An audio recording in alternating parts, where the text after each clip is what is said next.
Good morning and thank you very much for joining us. I am Yori Folani. Hope you had a great weekend. This morning our guest is Alhaji Lai Mohammed, Honorable Minister of Information and Culture. A fine morning to you, Alhaji. You've gotten to be a bit of a stranger on our program, but I imagine that's because of intense busyness. Thank you, Mr. Folani. I always love to be here, but then I have to be somewhere else also. Indeed. Well, it's just as well that we have you now because it's not too long after the tragic train accident, the Kaduna-Abuja accident, and naturally there have been howls of anguish all over. And, you know, this has also brought along a whole lot of criticism. In fact, maybe the most recent is former President Obasanjo speaking out of Abeokuta yesterday, and even saying from his perspective that it appears Buhari is overwhelmed, and this would have been because of that attack. Now I know you probably have a perspective on this, but people have been hurt and people think the government is not doing all that it can do on security. I'm just putting it in front of you like that. How do you see it, sir? Thank you, Mr. Folani. I want to, first of all, use this opportunity to condole with the families of those who lost their lives in the tragic terrorist attack on the Abuja-Kaduna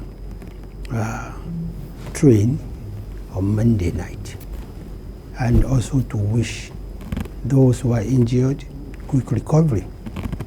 It's truly a tragic situation, and the federal government, as Mr. President has said, has put in motion the machinery to ensure that such a thing is not repeated and that we don't witness such a thing again.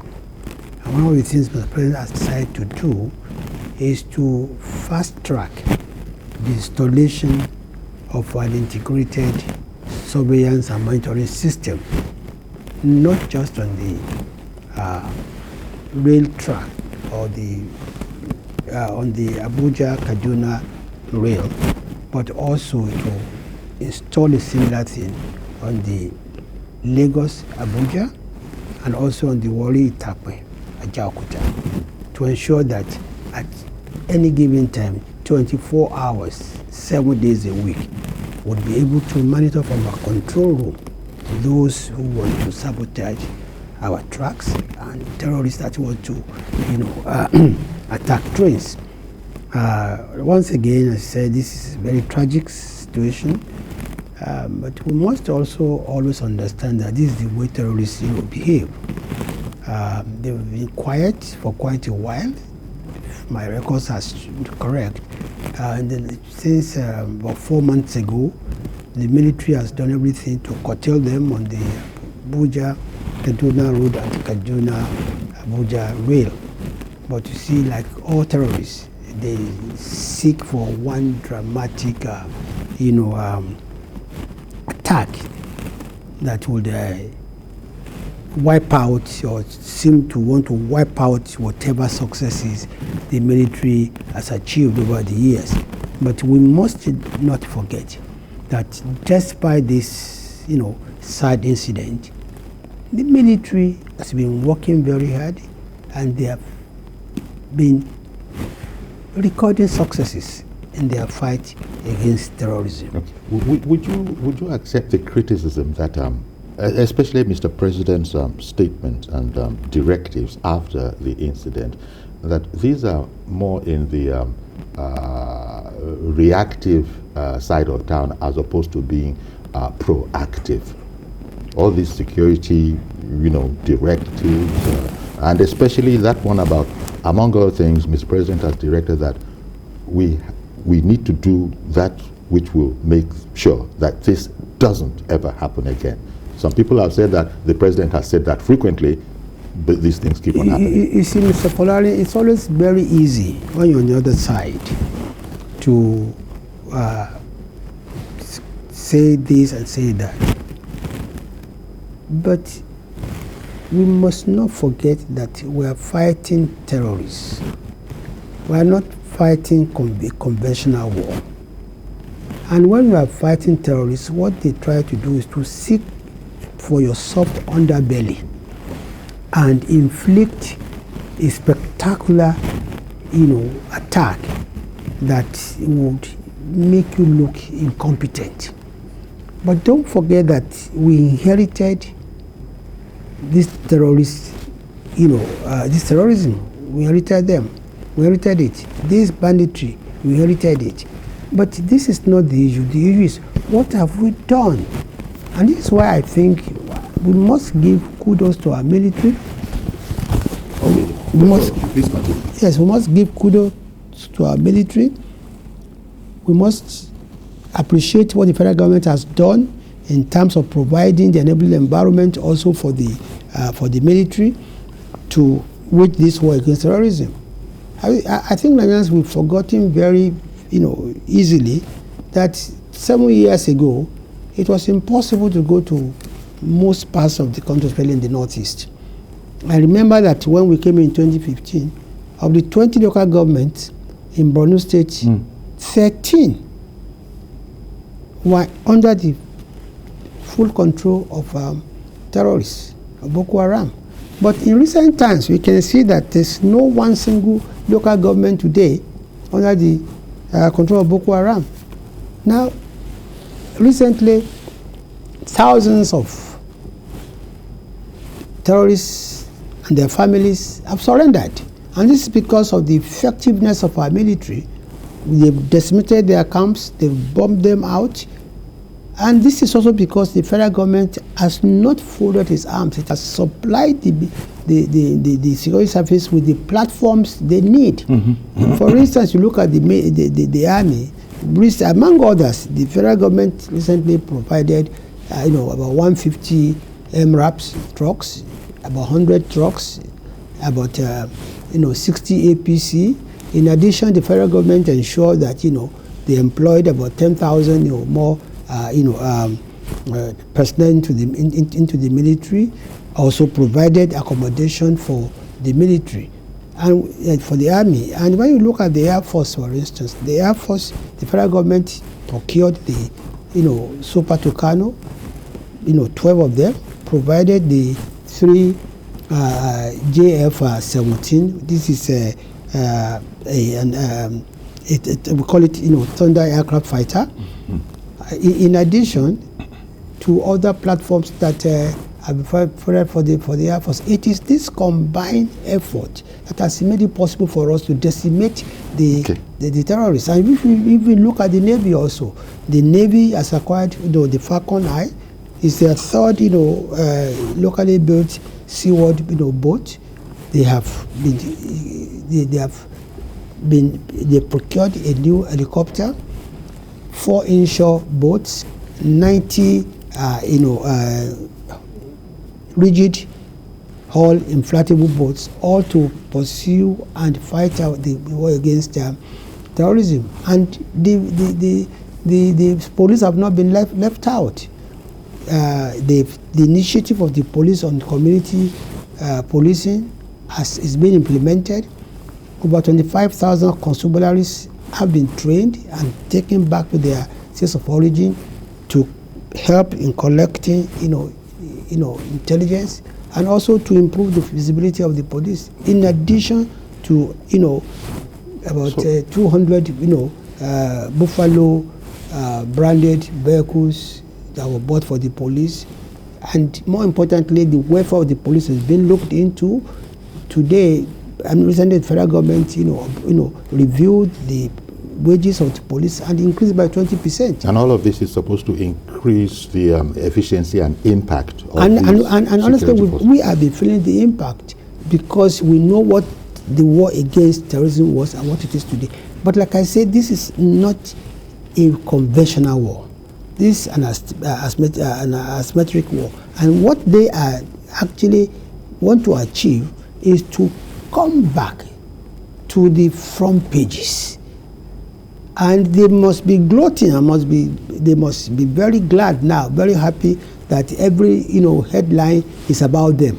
But we must not give in to bandits. We must not give in to terrorists. And please, terrorists are not the enemies of the Buhari administration alone. They are the enemies of Nigeria.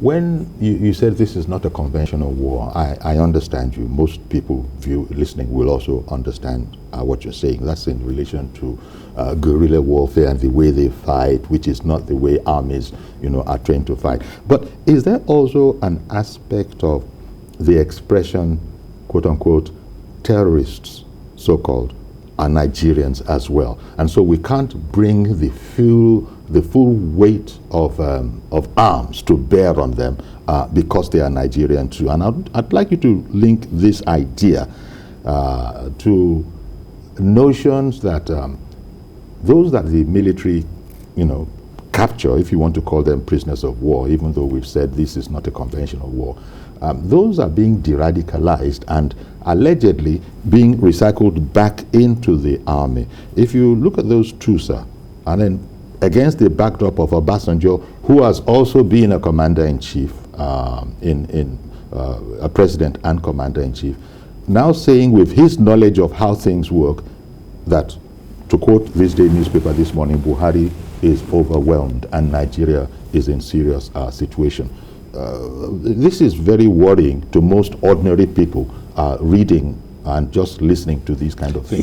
Mr. Falani, I think the military has several times denied this allegation that they are recruiting repentant militants. And I think that should have laid the matter to rest. On the issue of the distinction between a normal war, conventional war, and terrorist, terrorism. Mm-hmm.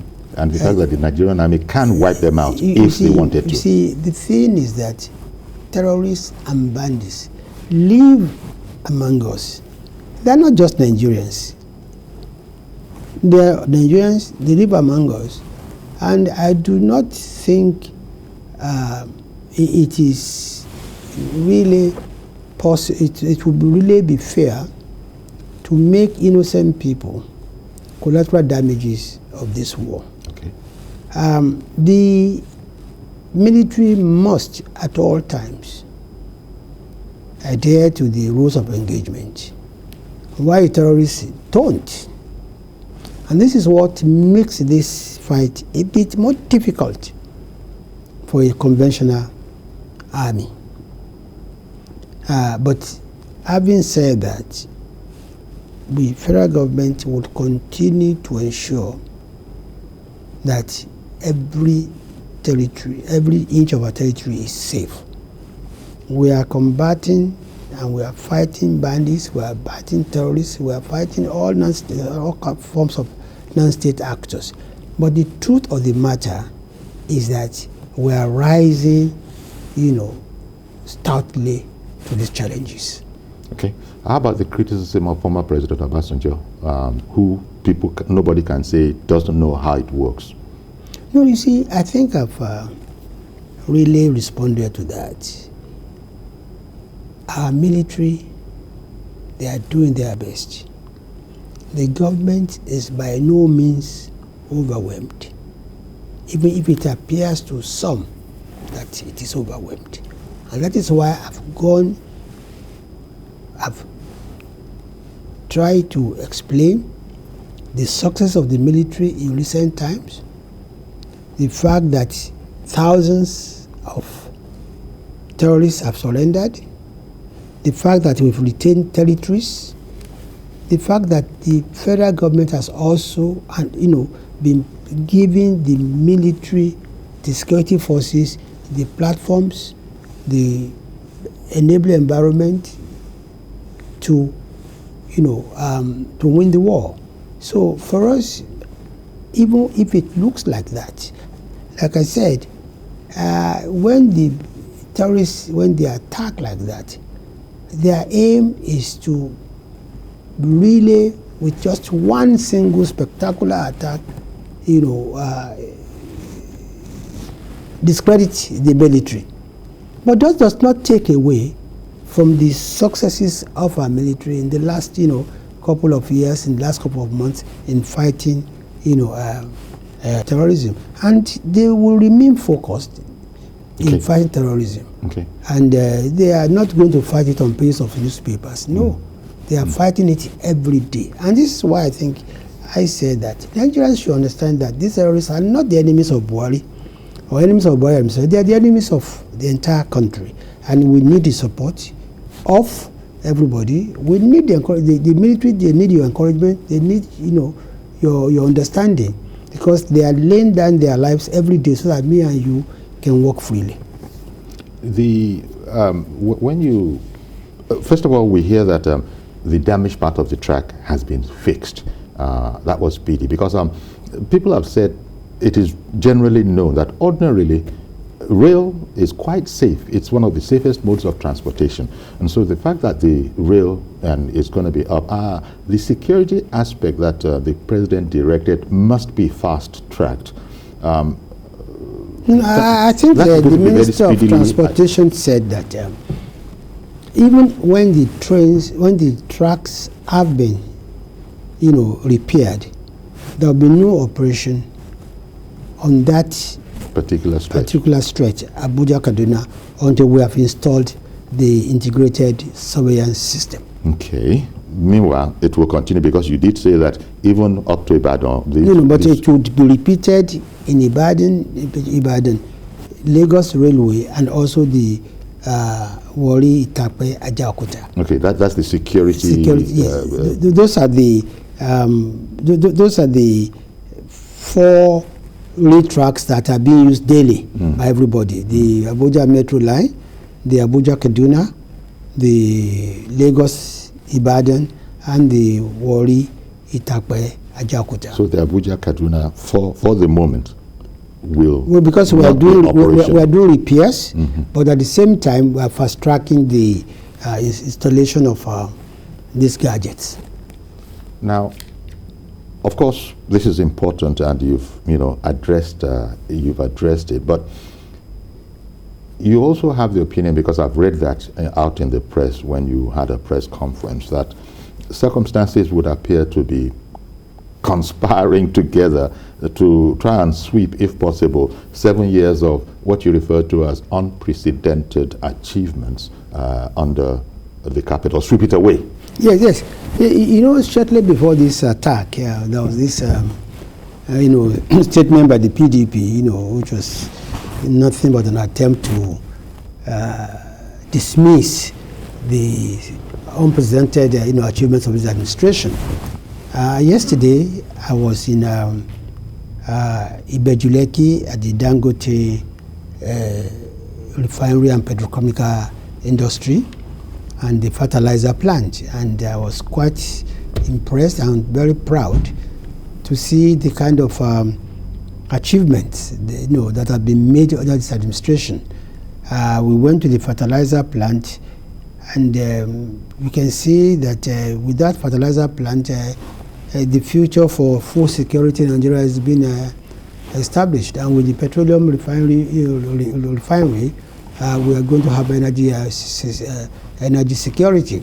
But the important thing is not just that Aliko Dangote has done so well in putting this together, but he couldn't have done so without the enabling environment, without the support from government, because people will not invest in any country if they don't have that enabling environment. And this, I think, is where our guys on the other side have failed to understand, have failed to appreciate that under President Muhammadu Buhari, especially, the presidential enabling business environment, council, they have implemented over 150 reforms to make it easy for people to do business in Nigeria.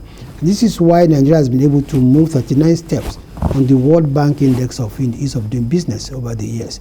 And it is precisely these kind of reforms, including the newly signed into law KAMA, that is the Companies and Allied Matters Act of 2020, which is probably the most important legislation, to make business easy for all of us in 30 years. It's because of this kind of, improvement that is possible for people like Alhaji Aliko Dangote to invest $2.5 billion in the fertilizer company, invest about $19 billion in the petroleum chemical, petroleum refinery and petrochemical industry, make it possible for people like Bola to invest in the 3 million metric ton of cement in Sokoto, make it possible for the modular refinery in Ibigwe in Imo State, make it possible for other investors to really invest in Nigeria. And we had a very busy weekend. I was at the National Theatre on Saturday to inspect work going on the National Theatre. The Bankers Committee has invested $100 million to renovate and revitalize the National Theatre and build 4 new hubs, one for fashion, one for IT, one for music, and the other one for film production. And this, of course, is going to create jobs. It's going to improve the... Because I was going to go there. I was going to come later on, among all the things, and as you've spoken about aspects of the academy and business, the whole matter of job creation is also an important thing. But I'll let you come to that. Let me just take a caller. Good morning to you, Mr. George. Good morning, Uncle Yori, and good morning to the minister. Good morning. Uncle Yori, let me say thank you for starting the program on the dot of 11 today. It's very commendable. Now, the Honorable Minister, with due respect, seems to be speaking as if he wasn't in the country for some time, as if he traveled out and is not really up to date in terms of security. With all that is happening, I give it to the government of Buhari in terms of infrastructural development. I give it to him. He has done well in that sector. But the Honorable Minister must agree with me that infrastructure can only be used when there is security in the land. The picture that the minister is painting about security in Nigeria, I'm sorry to say, is not very correct. Just last week, Uncle Yori, the Speaker of the Borno State House of Assembly publicly declared that he cannot go to his local government. I think he's from Adam Mate, or he mentioned the local government because of the occupation of Boko Haram. And in Niger State, we are told that 9 local governments in Niger State is being dominated by bandits, that people are running. In the process of running away, they fall into rivers. We hear different figures every day. So insecurity, with all that has been happening in the northwest, in Kaduna, it doesn't tally with the picture the Honorable Minister is thinking about insecurity. We need to accept facts and address this matter frontline. Okay, let me get the minister's response. Mr. George, thank you very much for calling in. Mr. George, I don't know at what point you joined the conversation. But he's been with us from the very beginning. Right. But because he was talking about starting at 11 on the dot. Right. But I have not tried, and I've not tried to make little of the security challenges. I start by saying we are not unaware of the challenges we face in the area of security, but we have not folded our arms. That's why I've gone to tell you what it was before and what it is today.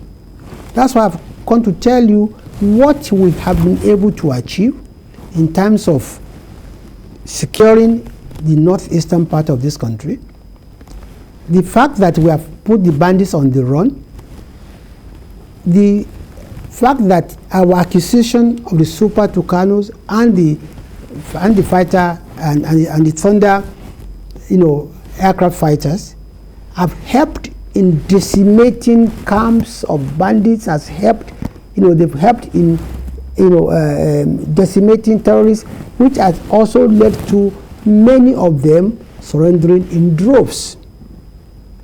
The fact that we have supported the military with not just, trucks, with ammunition, with, providing even accommodation for the military. We've recruited 10,000 new personnel into the military. The fact that the Navy has acquired helicopters, in-shop boats, inflatable boats to fight insecurity. I'm not denying we have security challenges, but what I'm saying is that we are not folding our arms and we are not overwhelmed. Okay, I wanted to end there. And what you're saying as the Minister of Information is that Nigeria is not, the President, this administration is not overwhelmed. No, we are not overwhelmed. You see, again, I'll go back to what I said earlier. See, when the terrorists, when they strike like this, when they make this kind of spectacular strike like this, it tends to give the impression that nowhere in the country is safe, which is not true. Which some people have said. But let me quickly bring Lawrence online. Lawrence in Magboro. Good morning, sir. Yeah, good morning, Mr. Yori. Thank you for calling. Good morning. And good morning to Mr. Lai Mohammed, Honorable Minister. Good morning. Are you with me? Yes. Good morning, sir. Yeah, give it to this government on the area of infrastructure across Nigeria. They have done their best. But in the area of security, they have performed abysmal low. And I will experience to you this morning, whether Mr. Lai Mohammed will agree or will not agree. I was approaching the local international airport this morning. You can see the way motorbikes are running into the local airport. Approaching the international airport, arrival, we only see one Navy Air Force man with gun. No method to check motor that are going to the international airport. Nothing like devices to detect any people that come in. 21st century security? No. That is not the best way. And what are you saying? You are saying that in Lagos, on the approach to the airport, there is no indication that what? Share to Honorable Minister Ahmed. From local, when you are approaching local airport, did the motorcycles supposed to come in? Hello? Please continue. Continue, yes, please continue. Yeah. I thought motorcycle Okada to not go into our local airport. I saw that on this morning. And I'm hearing what I saw up to international airport. I only saw one Air Force man with gun checking, physical checking inside motor, what and what. That is not security. Okay. All right. Thank you very much, Mr. Lawrence in Magboro. Well, Mr. Lawrence, I thank you very much. It's heartwarming for me to hear the two contributors to say, yes, we cannot fault this government on the area of infrastructure. And this is probably the first time I'm hearing it coming out publicly. Now, but you see, please make no mistake about it. That I'm not here to whitewash the administration or to tell you that we don't have security challenges. We do have security challenges, but we are not folding our arms. Okay. We do have, problems here and there, but what I'm saying is that far from being overwhelmed, we are on top of these matters. Okay. And that we are not talking about regular, security challenges. We're talking about terrorism, which is in a class of its own. So please, I want to assure Nigerians that the important thing is not just that we have challenges, but what are we doing to overcome those challenges? Okay, and it's not as your brothers on the other side, to paraphrase the way you say it, it's not that you don't know what to do about it. No, look, I'm not, honestly, I don't want to be distracted by the opposition, and that is why I'm concentrating and focusing on what we are doing, what we have done, and what we continue to do. Okay, well, I'm going to take a quick break now. Stay with us, please, because when we come back, we'll continue this conversation with Alhaji Lai Mohammed, Honorable Minister of Information and Culture, and of course, we'll take your calls as well. Stay with us, please.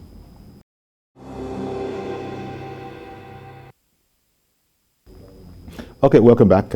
This conversation this morning is with Alhaji Lai Mohammed, Honorable Minister of Information and Culture, and it is dwelling naturally on security.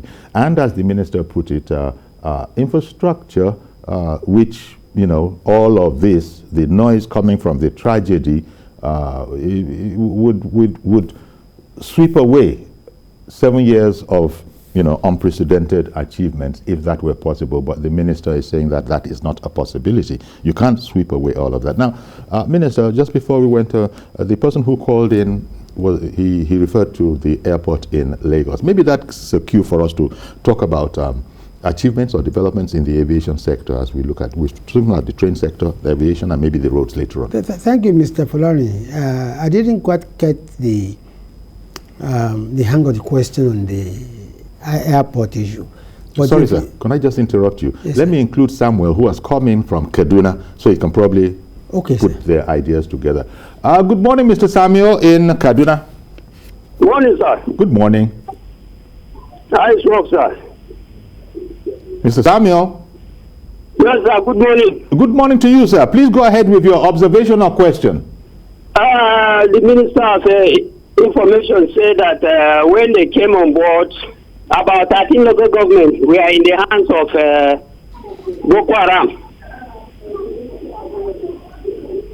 Please continue.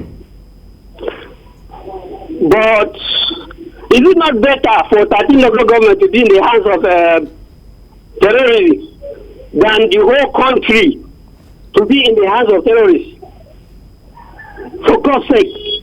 Okay. Mr. Samuel, thank you very much for your call. Really do appreciate it. Didn't quite understand it, I must confess. Well, clearly, Mr. Samuel, you are quoting me out of context. What I said was, where were we with Boko Haram when we came in, and where are we today? Now, to go back to the question of the airport and aviation, I know that one area where this administration has actually achieved a lot is in the area of aviation. We have delivered in the last 4 or 5 years 4 first-class airport terminal buildings. One in Port Harcourt, one in Abuja, one in Kano, and one in Lagos.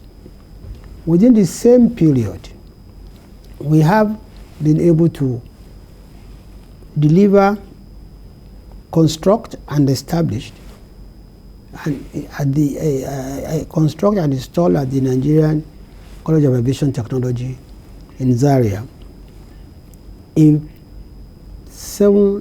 Boeing 737 full flight motion stimulator. Mm-hmm. And this is allowing us to save millions of dollars in retraining our 737 pilots. Within the same period, we'll be able to install a fully automated aircraft firefighting simulator training center at the same, institution. And this is the first of its kind in the whole of Africa. Within the same period, we've been able to procure 2 mobile towers, control towers for both Lagos and Abuja Airport. And even more significantly, that we have been able to upgrade the ILS in both Kaduna,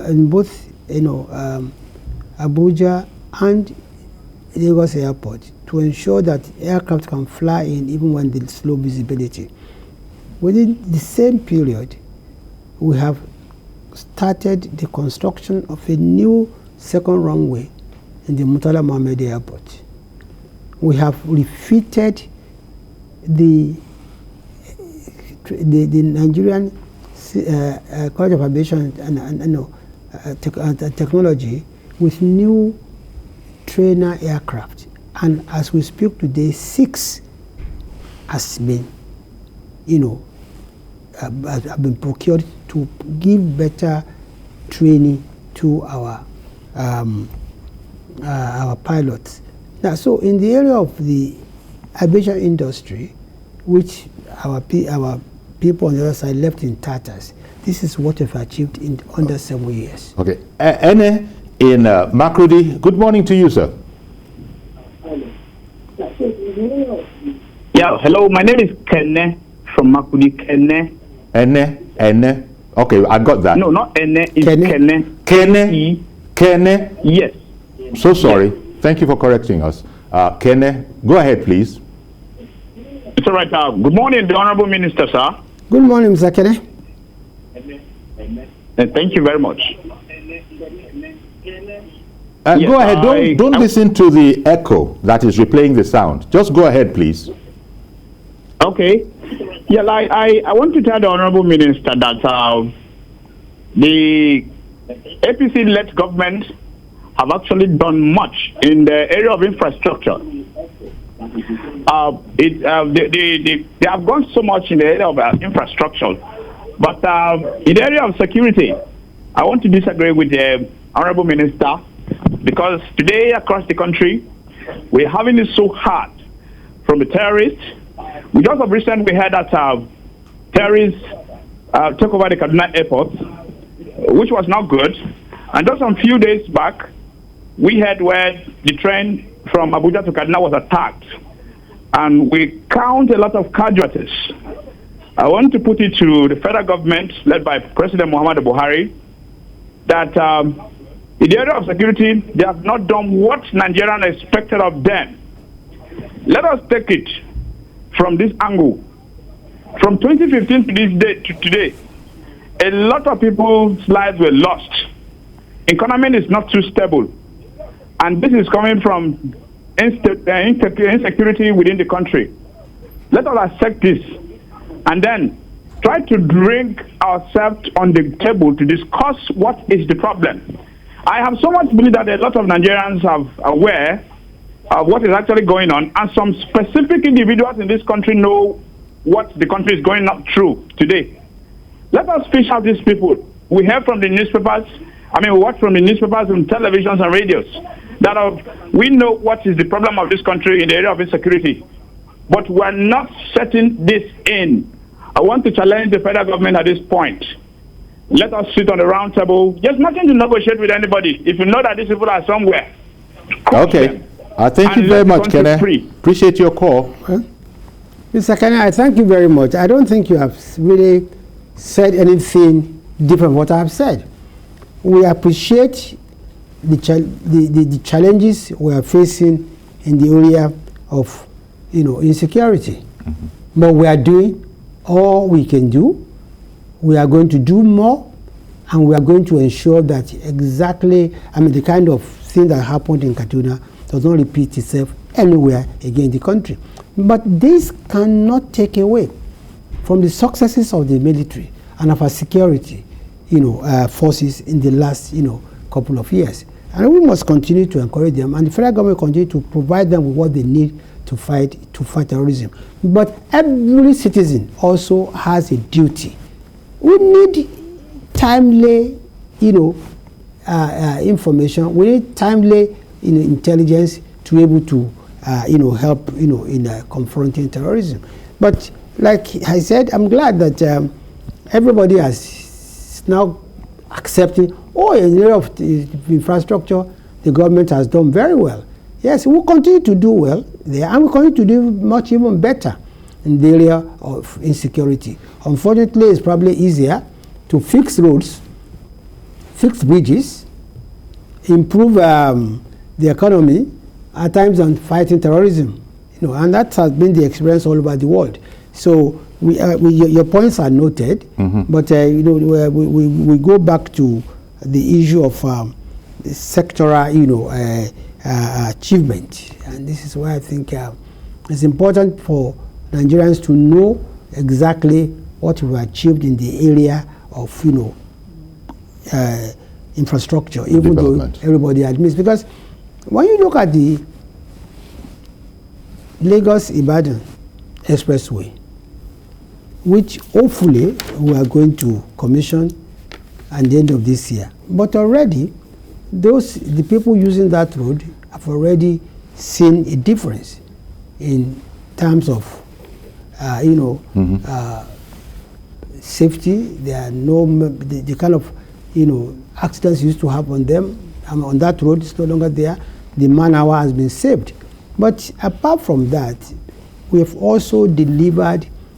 We have commissioned and delivered many roads all over the country.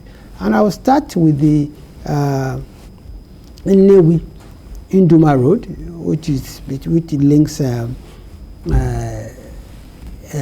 Enugu and Anambra and Ebonyi State. Is a 26-kilometer road. It has been completed. It has been handed over.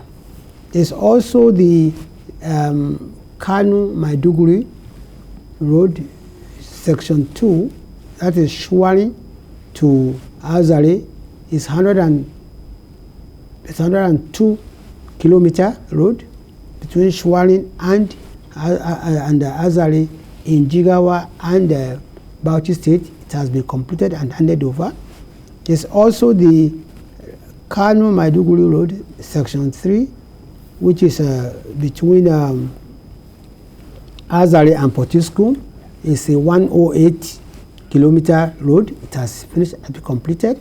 There's the Bandikia to Obudukatu Ranch, between Benue and so all of these are has been commissioned and delivered. Road transportation. Yes, there's the Kanu.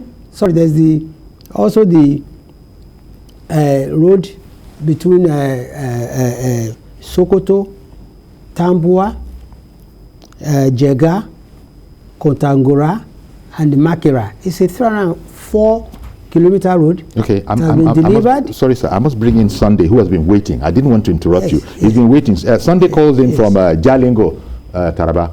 Good morning to you, Mr. Sunday. Yeah. Good morning, sir. Good morning. Yeah, good morning, Honorable Minister. Good morning. Go ahead, Sunday. Okay, it's okay, sir. Can you hear me, sir? We can hear you loud and clear. Okay. Of the truth, Mr. Yuri, this administration, in terms of infrastructure, you can't take it away from them. But in terms of insecurity, nothing to write from about, to be frank. Okay. Because when you check, before they took over in 2015, security is more better than this present time we are. Okay. So, yes. All right, Sunday. I get the point. Since we've been together on the program, what you are saying is that as far as you are concerned, the security situation was better than before.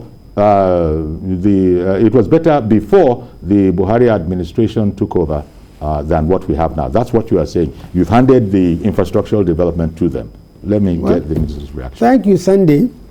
I thought you are not saying anything new from what the other people have said, and I'm glad you are from Taraba, and you know the general. I can understand why you credit us with infrastructure in Taraba State, because if I remember here, we completed the EB Bridge in Taraba State. We also completed the bridge, the Chachangi Bridge in Taraba. That the bridge that links Wukari and I think it's Wukari and Takum. Yes, Wukari and Takum. We delivered it and it has been commissioned. This is not to talk about the bridge Bamenda to Umfu, which links Cross River to the Cameroon Republic. We have commissioned and delivered it. The local Owoto Bridge in Nasarawa State, we have delivered it, commissioned and delivered it.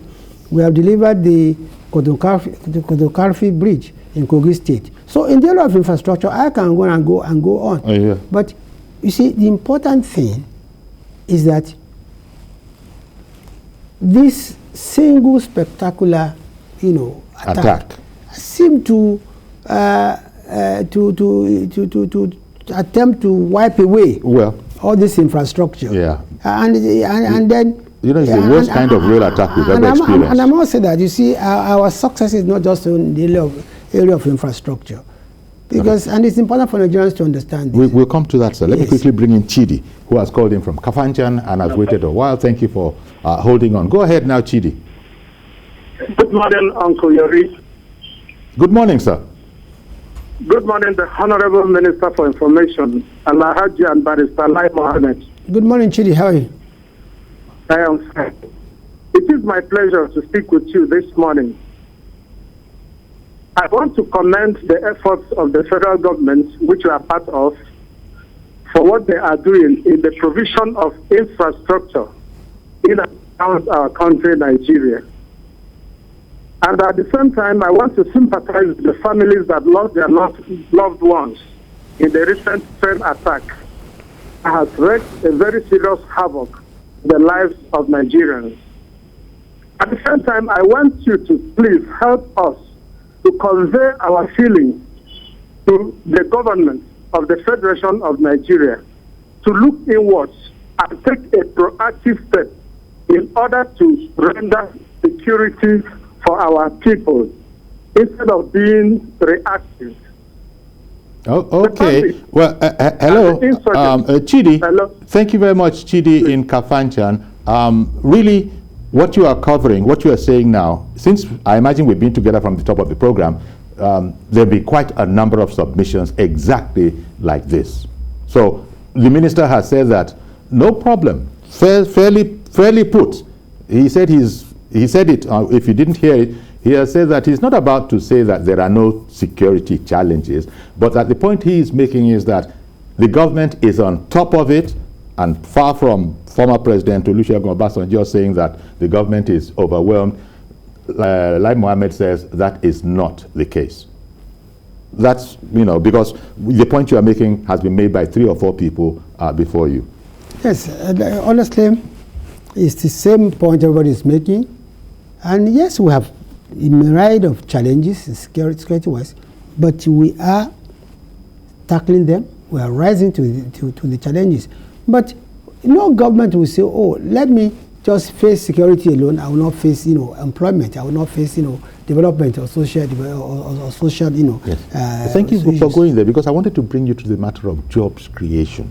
Yes. You see, this administration has done a lot, especially in providing jobs, for Nigerians. Because without infrastructure, you can't get jobs. Without infrastructure, you cannot increase productivity. Without infrastructure, you cannot employ. And like I told you, I spent the last 2 days in Lagos. I was at the National Theatre, where I went in the company of the governor of Lagos State, governor of Central Bank, and my colleague, the Minister of Sports and Youth, Development, to really see how far the $100 million being invested by the Bankers Committee, how it's being spent. And of course, important thing is that we saw people working there. Now, I was at the Dangote refinery yesterday, like I said. Mm-hmm. The Dangote refinery alone employs 35,000 people working every day in the construction of the refinery. The fertilizer company employs 1,500 people directly and another 15,000 indirectly. Mm-hmm. But apart from that, what have we done as government? Yeah, because I was going to ask Minister, is it possible to at this stage come up with a figure of how many jobs have been created by this administration? Like I said, anytime you award a contract to build roads, to build bridges, you are employing people. I will give you 2 examples of thousands of jobs that are being employed, that are people that have been employed by just a few industries. But let me take you back to the federal government itself. We introduced the Empower. Empower today has employed over 1 million people.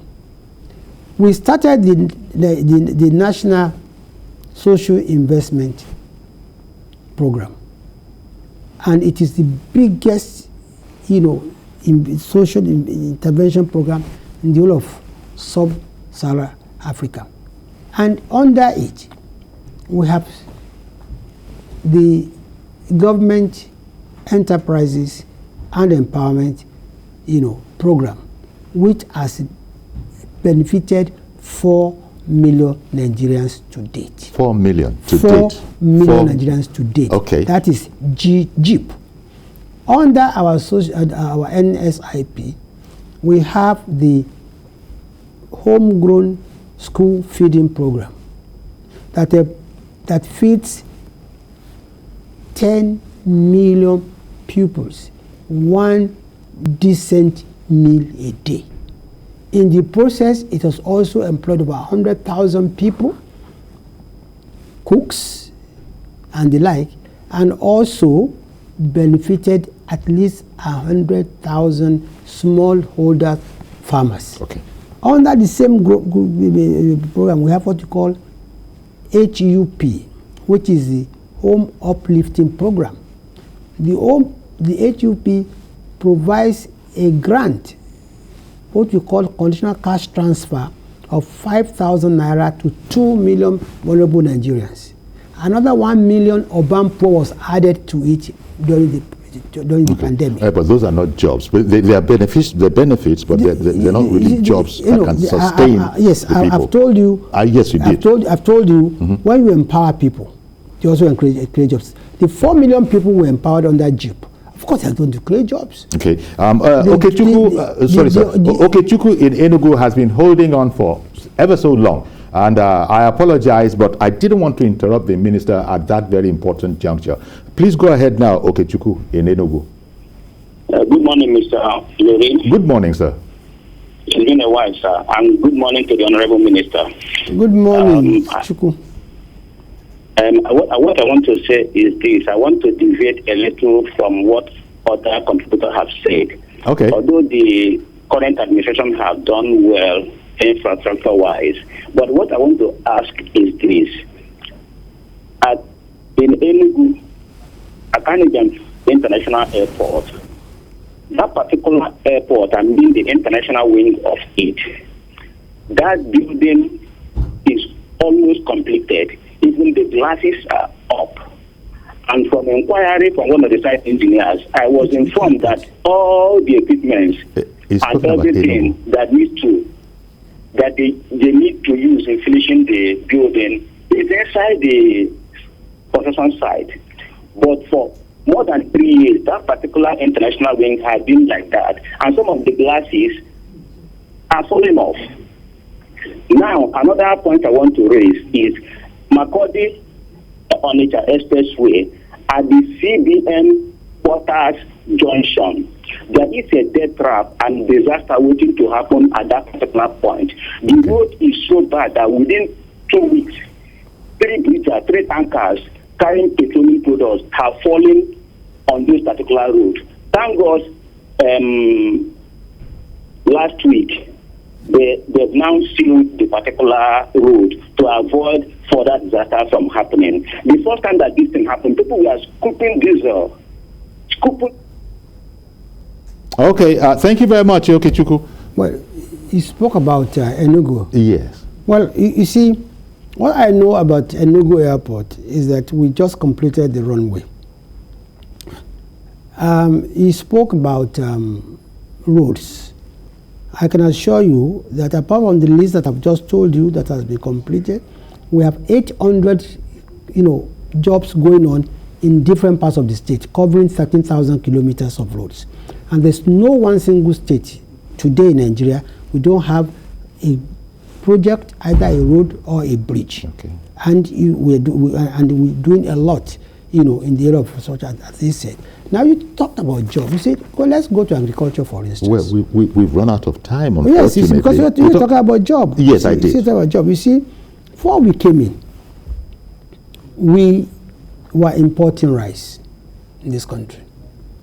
We came in here, and through the Anchors Borers program, we've empowered, about 4.8 million farmers growing rice, growing cassava, growing tomato. Every lives of 4.8 million have benefited from our Anchors Borers program. Before we came in, Our rice production in Nigeria was under 4 million metric tons a year. Today we have 7.5 metric tons a year. Well, Alhaji, we're going to have to leave it there. There. I know there's much more to say. There were only 15 standard rice mills in Nigeria. Today we have over 50 standard and integrated rice mills. You see, I want to thank you very much, Alhaji Lai Mohammed. You stay away so long, it's not always your fault. Therefore, there's so much to say, and we don't have the time in which to say all of it. But I hope that we touched on some of those areas that are important for viewers and indeed for yourself to put out there. I want to thank you very much, Alhaji Lai Mohammed, Honorable Minister of Information and Culture, for coming today. And I just admonish, please don't go away for that long next time. I promise you, sir. Thank you very much. Okay, so that's our program. Please join us tomorrow for a fresh edition. I am Yori Folarin. Bye-bye for now.